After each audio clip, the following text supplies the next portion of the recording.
औज़ुबिल्लाहिमिनश्शैतानिर्रजीम बिस्मिल्लाहिर्रहमानिर्रहीम। मोहतरम ख़वातीन और हज़रात, मेडिसिन नॉलेज के हवाले से डॉक्टर आसिफ इजहार आपके साथ एक और वीडियो लेकर। ख़वातीन और हज़रात, आज मैं आपसे बात करने लगा हूँ डिलॉक्सिटीन के हवाले से।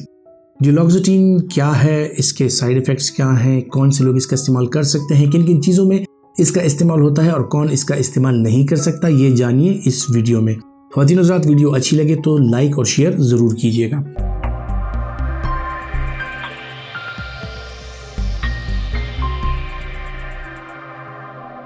डिलॉक्सिटीन जो है वो SNRI ग्रुप यानी सेरोटोनिन और नॉरएपिनेफ्रिन रीअपटेक इनहिबिटर ग्रुप का एक ड्रग है।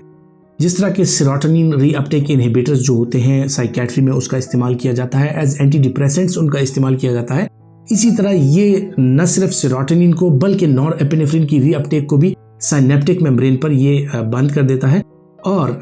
उसकी इनहिबिशन की वजह से जो सेरोटोनिन है और जो नॉरएपिनेफ्रिन है साइनेप्टिक क्लेफ्ट में उसकी मिकदार बढ़ जाती है और इसी तरह ब्रेन के ये मॉड्यूलेटर्स जो है, CNS मॉड्यूलेटर्स जो हैं, इनकी मिकदार बढ़ जाती है और इसके कुछ नताइज हासिल होते हैं जिनमें मूड स्टेबलाइजेशन, जिनमें जो है तो नर्व स्टेबलाइजेशन और पेन कंट्रोल एक्टिविटी पाई जाती है। इस वजह से जो है तो इसके जो कैरेक्टरिस्टिक्स हैं या इसकी जो खुसूसियात हैं, इसका सहारा लेकर इसको मुख्तलिफ किस्म की चीज़ों में इस्तेमाल किया जा सकता है। बुनियादी तौर पर डिलॉक्सिटीन जो है वो एक एंटी डिप्रेसेंट है। एज एन एंटी डिप्रेसेंट इसका इस्तेमाल किया जा सकता है माइल्ड टू मॉडरेट डिप्रेशन में, और इसके अलावा मुख्तलिफ किस्म की न्यूरोपैथिक कंडीशंस जो होती है इसमें उसका इस्तेमाल किया जाता है। जिस तरह के फाइब्रोमाइल्जियाज हो गई या मुख्तलिफ किस्म के न्यूरोपैथिक पेन्स, जिस तरह के सर्वाइकल स्पाइंडाइलोसिस में पेन होता है, इसी तरह जो है तो मुख्तलिफ किस्म के जो लंबर स्पाइंडाइलोसिस होते हैं या जो शियाटिका की प्रॉब्लम होती है,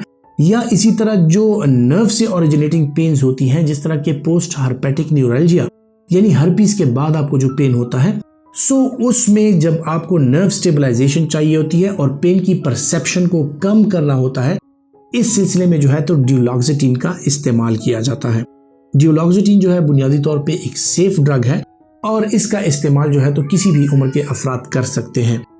इसका इस्तेमाल न सिर्फ जनरलाइज एंजाइटी डिसऑर्डर में किया जाता है, न सिर्फ माइल्ड टू मॉडरेट डिप्रेशन में किया जाता है, बल्कि जिस तरह मैंने आपको समझाया कि मुख्तलिफ किस्म की पेन रिलीविंग कंडीशंस जो हैं उसमें इसका इस्तेमाल किया जाता है। ख़वातीन हज़रात,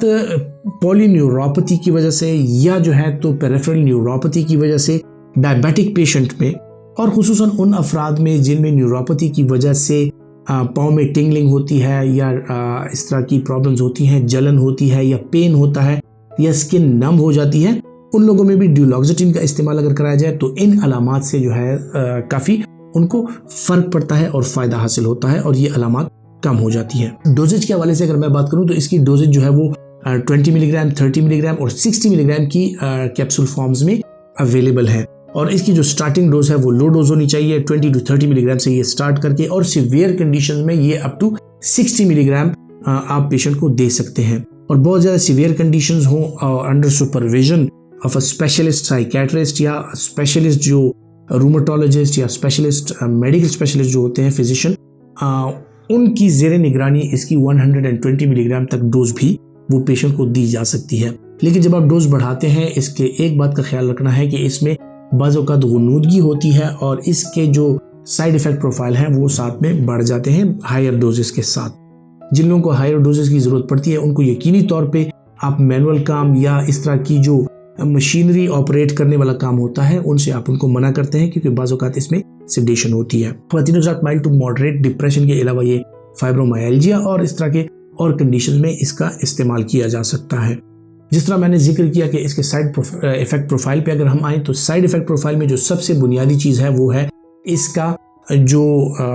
गनूदगी इसके साथ होती है, यानी ये समनलेंस कॉज करता है, ये गनूदगी कॉज करता है। इसके साथ लेजीनेस आ सकती है अगर ज़्यादा डोज इस्तेमाल की जाए, और इसके साथ जो है तो मुख्तलिफ किस्म की और प्रॉब्लम्स हो सकती हैं, जिस तरह के जो लोग फिट्स का शिकार हैं और वो एपिलेप्सी का शिकार हैं और उनको दौरे पड़ते हैं, सो ऐसे लोगों में इसका इस्तेमाल नहीं करना चाहिए, क्योंकि इसके साथ जो है तो कन्वर्जन डिसऑर्डर जो है वो बढ़ सकता है और फिट्स का अंदेशा रहता है। साइड इफेक्ट प्रोफाइल के हवाले से अगर बात की जाए तो इसमें जिस तरह मैंने आपको कहा कि जिन लोगों को फिट्स पड़ते हैं उनमें ये प्रॉब्लम कॉज कर सकता है। जो लोग जनरलाइज एंजाइटी डिसऑर्डर में कन्वर्जन डिसऑर्डर का शिकार हों वो लोग भी अगर इसका इस्तेमाल ना करें तो अच्छी बात होती है। ख़वातीन हज़रात, जिन लोगों में साइकोटिक प्रॉब्लम्स होती हैं, यानी जिन लोगों को हेलोसिनेशंस की प्रॉब्लम होती है, वो लोग भी इसका इस्तेमाल ना किया करें। एंटी साइकोटिक के साथ अगर इसको इस्तेमाल ना किया जाए तो बेहतर होता है, क्योंकि इसमें विजुअल हेलोसिनेशंस और इस तरह के और जो प्रॉब्लम्स होते हैं, ऑडिटरी हेलोसिनेशंस, उनकी जो शिद्दत है उसमें इजाफा हो सकता है और एहतिमाल रहता है कि इन लोगों को हेलोसिनेशंस हों। सो जो लोग इसका इस्तेमाल करते हैं उनको मुख्तलिफ किस्म के जो स्लीप डिसऑर्डर्स हैं उनसे भी वास्ता पड़ सकता है और उनकी हेलोसिनेशंस जो होती हैं वो बढ़ सकती हैं। इसके अलावा ख़वातीन हज़रात, इसके साथ मुंह का खुश्क होना और यूरिनरी इनकॉन्टिनेंस में इसका इस्तेमाल इसलिए किया जाता है कि जो लोग जिनका पेशाब अंडर कंट्रोल नहीं है उन लोगों को ये दी जाती है। सो जो लोग प्रोस्टेट का शिकार हैं, प्रोस्टेट उनका इलाज है, प्रोस्टेट के मसाइल का शिकार हैं, उन लोगों में ये है कि अगर ये दी जाए तो एज अ साइड इफेक्ट ये उन लोगों में यूरिनरी रिटेंशन कर सकता है और उनका यूरिन बंद हो सकता है। सो जो एल्डरली लोग हों और प्रोस्टेट इनलार्जमेंट का शिकार हों वो डिलॉक्सिटिन का इस्तेमाल ना करें। मुंह खुश्क होने के साथ साथ इसमें डायरिया, क्रैम्प्स और कॉन्स्टिपेशन, ये मुख्तलिफ किस्म के साइड इफेक्ट्स हैं जो इसके साथ लोगों को पेश आ सकते हैं। ख़वातीन हज़रात, कुछ लोगों में ये लॉस ऑफ लिबिडो करता है, यानी आपकी जो अर्ज होती है, जो आपको फीलिंग्स होती हैं सेक्सुअल उसकी तरफ, से ये उसमें लिबिडो को कम करके और आपकी जो अर्ज है उसको कम कर सकता है। इसके अलावा कुछ लोग जो होते हैं इसके कंटेंट को हाइपर सेंसिटिव होते हैं, सो वो लोग इसका इस्तेमाल ना करें, क्योंकि उन लोगों को ये एलर्जिक रिएक्शन के तौर पे प्रॉब्लम दे सकता है। और जो एक और उसकी बहुत बड़ी साइड इफ़ेक्ट्स में आता है वो ये होता है कि कुछ लोग अगर इसका इस्तेमाल कर रहे होते हैं इनमें एनोरेक्सिया आ जाता है, ये लोग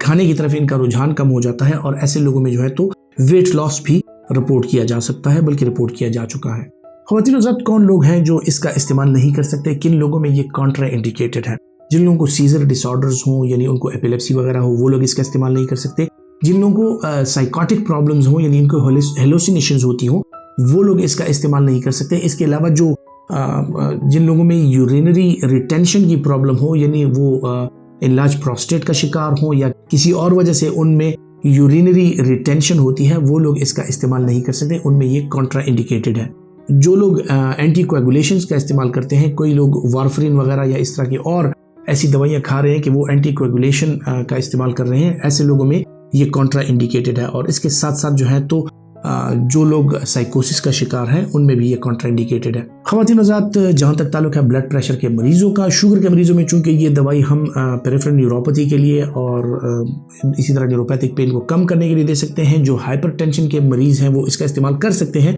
लेकिन जिनमें मैलिग्नेंट हाइपरटेंशन होती है, अनकंट्रोल्ड हाइपरटेंशन होती है, या वो बार बार हाइपरटेंसिव इमरजेंसीज या अर्जेंसीज का शिकार होते हैं, सो उन लोगों में इसका इस्तेमाल जो है वो कॉन्ट्रा इंडिकेटेड है। उम्मीद करता हूँ कि डिलॉक्सिटिन के हवाले से ये मालूमाती वीडियो आपको पसंद आई होगी। इस वीडियो को ज़रूर शेयर कीजिए, दूसरों तक पहुँचाइए और अपना बहुत सा ख्याल रखिए। अल्लाह हाफिज़।